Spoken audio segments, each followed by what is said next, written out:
100 రోజుల పరిపాలనలో 200 మంది రైతులు ఆత్మహత్యలు.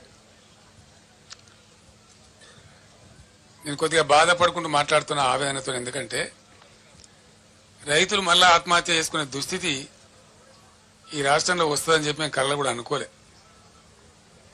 ఎందుకంటే చాలా వరకు పనులు మేము చేసి పెట్టినాం, పటిష్టంగా చేసి పెట్టినాం. మరి ఎందుకు సంభవిస్తున్నట్టు ఈ ఆత్మహత్యలు? ఈ లక్షల ఎకరాల్లో పంటలు ఎండిపోతున్నట్టు? దయచేసి జర్నలిస్ట్ మిత్రులతో నేను ప్రార్థిస్తా ఉన్నా, మీరు కూడా ఆలోచన చేయాలి. మీరు ప్రజల పక్షాన ప్రజల కోసం ఉండేవాళ్ళు కాబట్టి నేను మీకు కూడా అప్పీల్ చేస్తా ఉన్నా, ఈ పరిస్థితి ఎందుకు వచ్చినట్టు మీరు కూడా పరిశీలన చేసి రాయండి. ప్రజల పక్షాన్ని నిలబడండి, రైతుల పక్షాన్ని నిలబడండి. ఇది రాష్ట్రం యొక్క మేలును కాంక్షించి. రాజకీయాలు ఎప్పుడు ఉంటుంటాయండి, రాజకీయాలు పెద్ద ఇష్యూ కాదు. రాజకీయం ఎన్నికలు వస్తాయి, గెలిచేటోడు గెలుతాడు, ఓడతాడు ఓడతాడు, ఎల్లయ్య కాకపోతే పుల్లయ్య, పుల్లయ్య కాకపోతే మల్లయ్య, ఎవడోడు. అది సాధారణంగా జరిగే విషయం, రొటీన్. దానికి పెద్ద ఇంపార్టెన్స్ లేదు. కానీ ఈ సామాజికమైనటువంటి పరిస్థితి తెలంగాణలో అద్భుతంగా మారి ఉన్నత శిఖరాగ్రాలకు చేరుకొని దేశంలోనే నంబర్ 1 స్థాయికి ధాన్యం ఉత్పత్తిలో ఎదిగిన రాష్ట్రం అనతి కాలంలో, ఇంత స్వల్ప కాలంలో ఎందుకు ఈ బాధకు గురి కావాలి? దీనికి కారణం ఏంటి?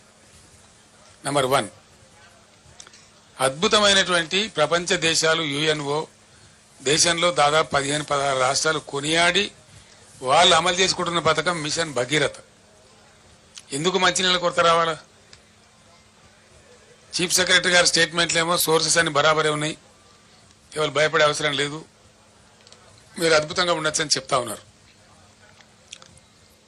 అసలు హైదరాబాద్ సిటీలో ₹1 నల్లా కనెక్షన్ ఇచ్చి 20,000 లీటర్ల ఫ్రీ వాటర్ ఇచ్చి రాష్ట్ర వ్యాప్తంగా ప్రతి ఇంటిలో నల్లా పెట్టి, దీన్ని కూడా మీరందరూ సాక్షి, జర్నలిస్ట్ మిత్రులు కూడా. దానిలో ఎందుకు లోపం వస్తుందంటే నాకు అర్థం కాదు. ఏం కారణం?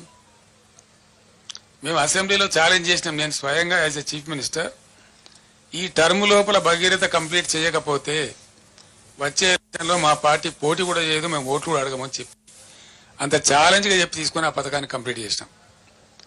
ఆ తర్వాత 5 ఏళ్లు బ్రహ్మాండంగా నడిపినాం. బిందె పట్టుకొని ఆడబిడ్డ ఇక్కడ కనబడలే రోడ్డు మీద. పబ్లిక్ స్టాండ్ పోస్ట్స్ అన్ని మాయమైపోయినాయి రాష్ట్రంలో. ఏ టౌన్లో కానీ ఎక్కడ కానీ మంచినీటి ట్యాంకర్ మనకు కనబడలే గత 5 సంవత్సరాలు. మరి ఇప్పుడు ఎందుకు బిందెలు ప్రత్యక్షమవుతున్నాయి? ఎందుకు మళ్ళీ నీటి మూతలు స్టార్ట్ అయినాయి? ఎందుకు నీళ్ళ ట్యాంకర్లు విచ్చలవిడిగా వ్యాపారం చేస్తున్నాయి? హైదరాబాద్ సిటీలో కూడా ట్యాంకర్లు పెట్టాల్సిన దుస్థితి ఎందుకు దాపరిస్తా ఉంది? ఇవి ఆలోచించాల్సిన విషయాలు. ఇంకో విషయం ఏంటంటే current.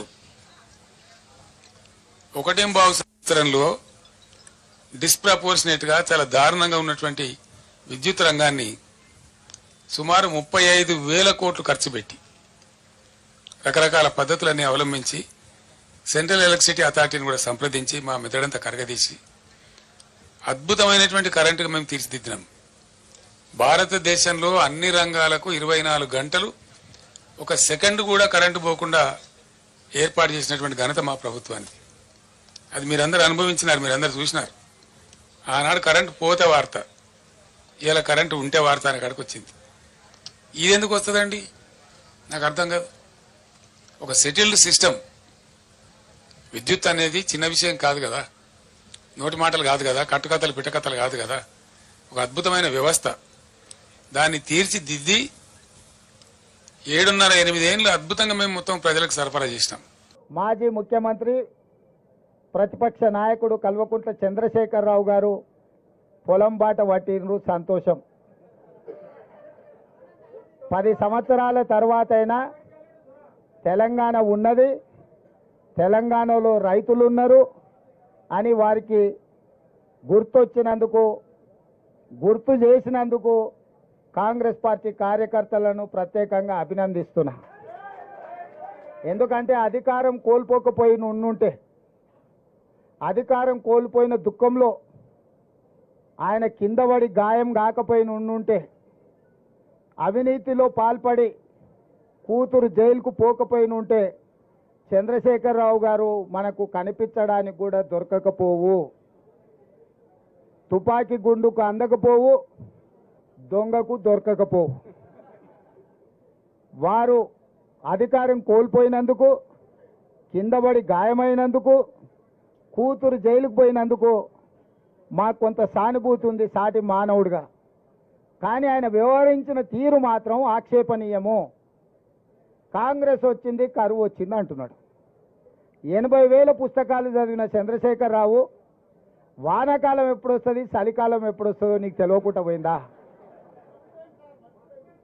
July, August, September, October వానకాలం, నవంబరు, డిసెంబరు, జనవరి, ఫిబ్రవరి చలికాలం. కాంగ్రెస్ ఎప్పుడు అధికారంలోకి వచ్చింది? డిసెంబర్ 7 తారీఖు నాడు వచ్చింది. చలికాలంలో వానలు పడతాయా? సార్ ఒకవేళ వేసుకున్నప్పుడు వాన పడ్డట్టు అనిపిస్తే నాకు తెలియదు. మరి July, August, September, October, November, December 7 తారీఖు మేము ప్రమాణ స్వీకారం చేసే వరకు తమరే ముఖ్యమంత్రిగా ఉంటుంది, తమరి ప్రభుత్వమే అధికారంలో ఉండే. మరి తమరి పాపాలకే కదా వరుణదేవుడు భయపడిపోయి వానలు గురవక కరువు వచ్చింది. నీ వారసత్వంగా కరువుతో పాటు 7 లక్షల కోట్ల రూపాయల అప్పులు కూడా మాకు అప్పచెప్తే ఆ రోజు నుంచి రోజుకు 18 నుంచి 20 గంటలు మేము కష్టపడి దీన్ని సరిదిద్దడానికి ప్రయత్నం చేస్తున్నాము.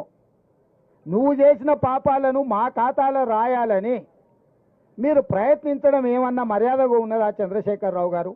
నేను ఒక్కటే అడగదలుచుకున్నా, ఏరా రాము వానకాలం అంటే నీకు తెలియదా అంటే, అదెందుకు తెలియదు సార్ చలికాలంలో వస్తుందని వెనకటికి కూడా భలే చెప్పిండంట.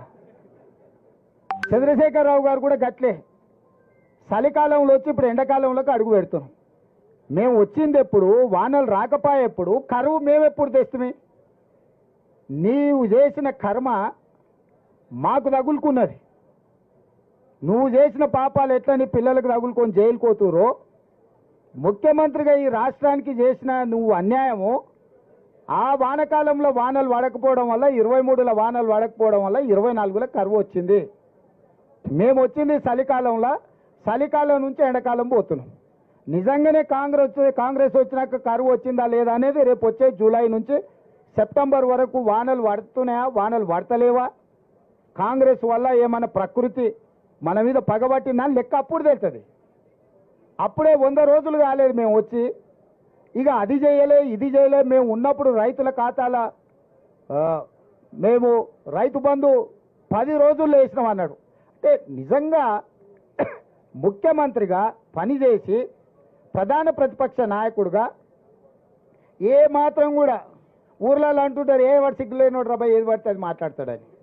నేను అనదలుచుకోలేదు చంద్రశేఖరరావుని, కానీ డిసెంబర్లో మొదలుపెట్టి సెప్టెంబర్ వరకు 10 నెలలు, 10 రోజులు కాదు 10 నెలల వరకు రైతు బంధు పథకంలో రైతుల ఖాతాలలో పైసలు వేసిన లెక్కలాడు ఉన్నాయి. నువ్వు అసెంబ్లీలోనే అవన్నీ బయట పెట్టినావు. నువ్వు వస్తావేమో అనుకున్నా, నువ్వు పారిపోయినావు, రాలే. ఇప్పుడు కూడా నేను సూటిగా 2018 ఎన్నికలప్పుడు మాత్రమే ఎన్నికల ముందు ఖాతాల పైసలు వేసినావు.